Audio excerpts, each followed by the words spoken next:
All right, today we're talking about intro tracks. These tracks are very important to an album to get the listener hooked.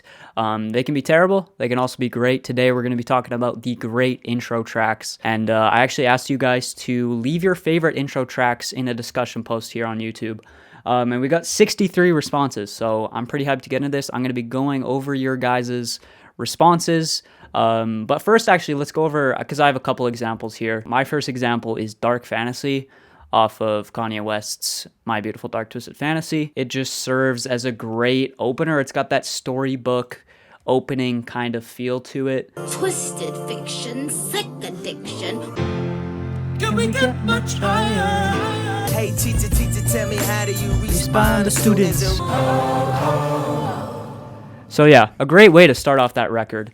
The maximalist production really matches the aesthetic of the entire record. And once again, it just has that kind of storybook opening with Nicki Minaj. Why did I say it like that? Nicki Minaj reading. I don't even know where that's from. I'm guessing she just wrote it, but it sounds like a little intro to some sort of story. It's very cinematic, and like I said, it fits the tone of the rest of the album very well.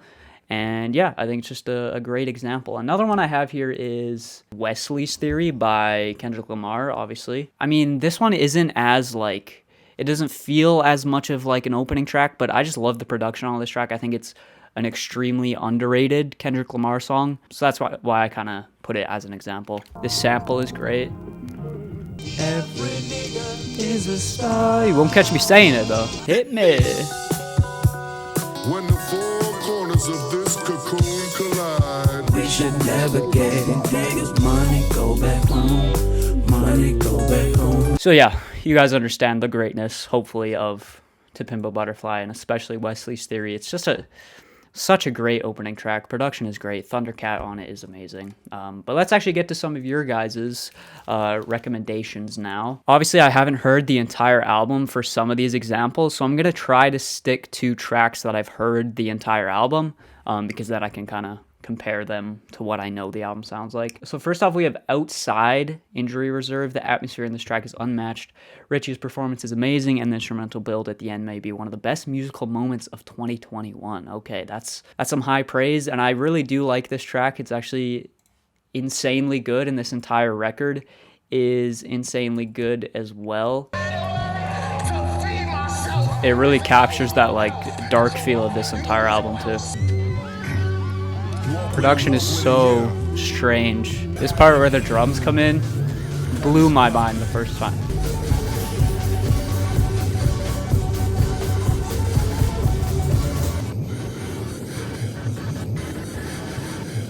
Yeah, I mean, that's a great example. It's probably one of the best musical moments of 2021, especially that ending where those drums come in. Do, do, do, do. That synth line is so dope. It's so futuristic, but so apocalyptic at the same time. It feels like it's so dark and so hard to get a grasp on because it's all over the place, and it's just crazy, man. I don't know how Injury Reserve thinks of this stuff, but they do, and it's amazing. So yeah, that's a great example. Everything in Its Right Place by Radiohead immediately places you in the sonic environment that the album is trying to convey. Great song to get you in the mood for the album. I completely agree with that. I was watching a movie a couple weeks ago, and it had this track in it, and I don't know why I got so hyped when the track came on for some reason. Yeah, let's just play it. It's great. Ugh, just immediately transports you. In its right place.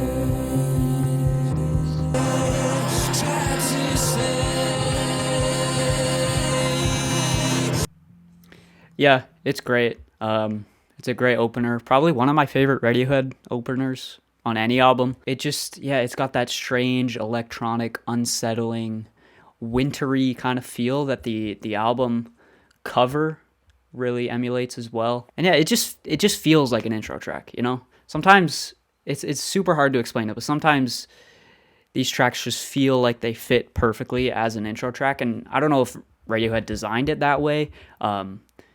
When they were writing this song that they wanted it to be an intro track, I kind of doubt it. They probably realized after that it felt like an intro track and put it in that that intro track place. But yeah, it's amazing. I love Tom's vocals on it. I love the chords. I love the synths. I love the weird chopped vocals. It's a very strange song, but it's a great intro and great kind of teaser to what's gonna come in the album Kid A. Sorry to anyone that I'm not like reading their comments. Like I don't know like most of these albums, so I can't really judge them as intro tracks. Screenshot by Swans sets the stage perfectly on To Be Kind. I can't think of a more enticing opening track. That is very true. Screenshot. I haven't listened to this record in a while. I think I've listened to it once and I absolutely loved it, but it's kind of an intense record to listen to just like casually. You kind of have to like prepare yourself for it. The riff just like, it's so intriguing right when it starts, man.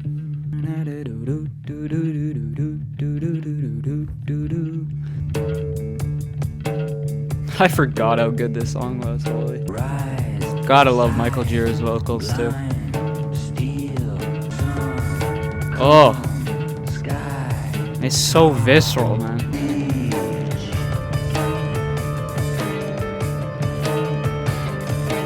Just makes me wanna do something. Oh.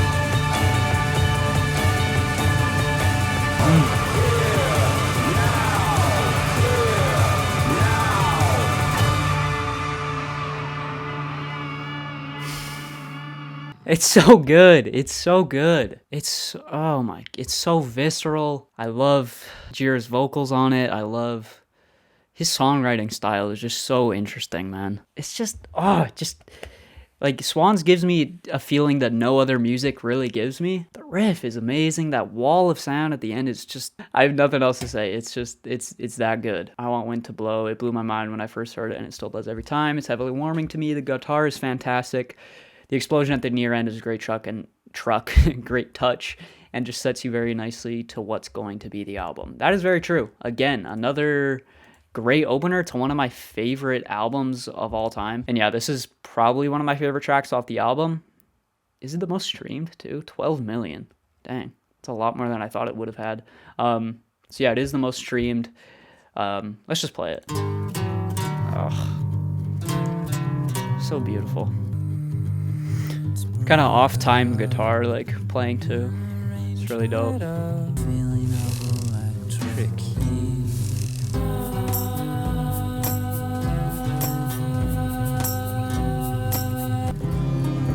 Wow. It's so good.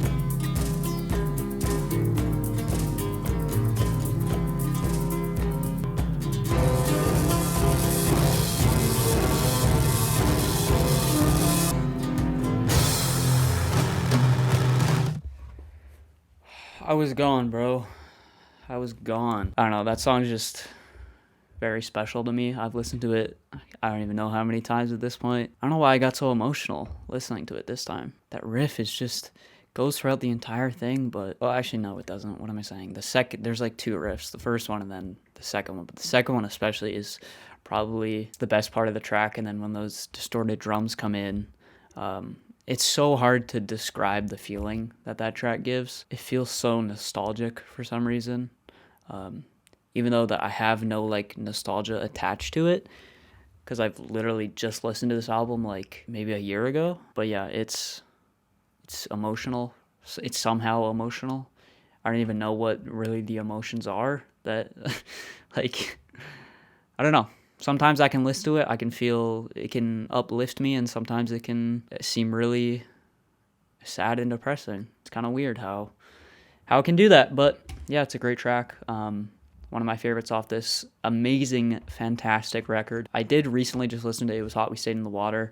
I'm really, that video is not performing well at all, which I'm kind of bummed out by, because I love that video and I love that album, and I think it's one of my best videos. But yeah, I'm probably going to do Mount Erie too, because there was some recommendations in the comments of that video that I do Mount Erie, so I mean, I'll probably do it at some point. It's only 5 tracks, okay. Nice, cool. I mean, there's a 17-minute track, but yeah, that's a perfect example. That is a perfect perfect example, and it's not even just like a great intro track, it's just a great track in general. It's, yeah, like I said, it's one of my favorites of all time, probably. Shout out to Kyle Reed. I don't know what his example is, so I'm not going to check it out because I can't compare it to the rest of the album, but shout out to him because he makes great videos. Go check him out if you haven't. Me and Your Mama on Awaken My Love, a really powerful start to the album. What were the replies here? Agreed, this is the answer. So we got some people agreeing here. I heavily agree with this too. I think this is a really underrated track on a pretty underrated album too. I feel like a lot of people have forgotten about this. I actually reacted to this back when I started doing these reactions, so if you want to check that out, go do that. This was one of my favorites because I liked it, as you can see. Yeah, it's a great opener. Let's give it a spin. I love the fusion of like neo soul and like trap kind of. It's kind of like a weird mixture, but it works really well. With that heavy sub bass and that like synth line. You need good headphones with this song too.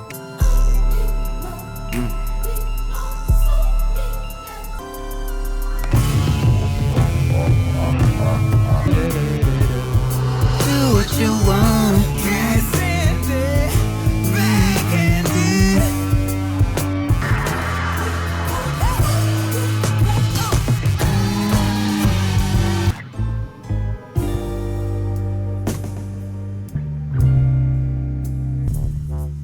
This synth, oh my gosh. This synth is so good. Holy man. It's so good. It's so underrated. I think Childish Gambino as a vocalist is super underrated too. Like the second section of that song, his vocals are just amazing. I love the intro. I love the outro. Pretty much everything about this track. It's multifaceted, the different phases that it goes into.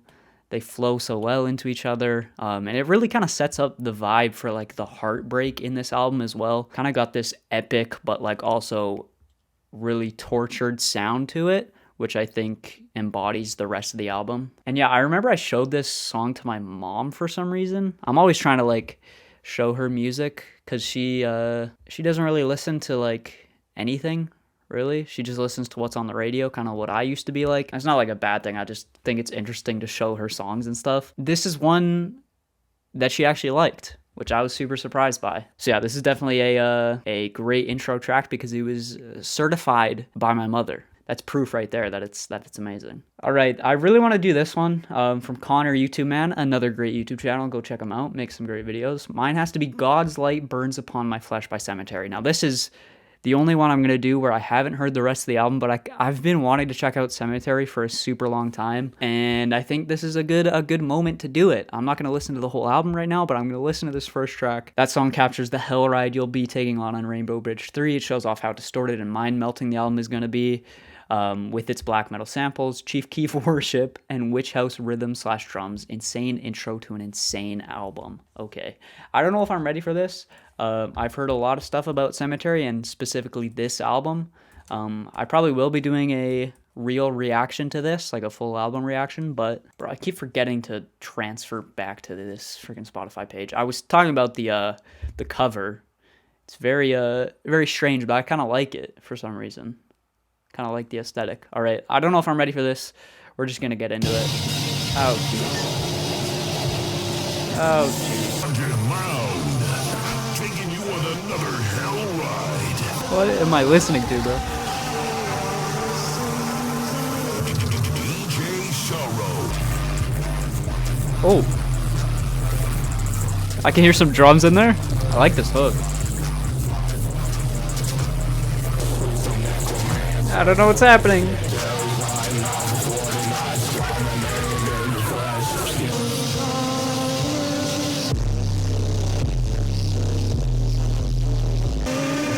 What is happening?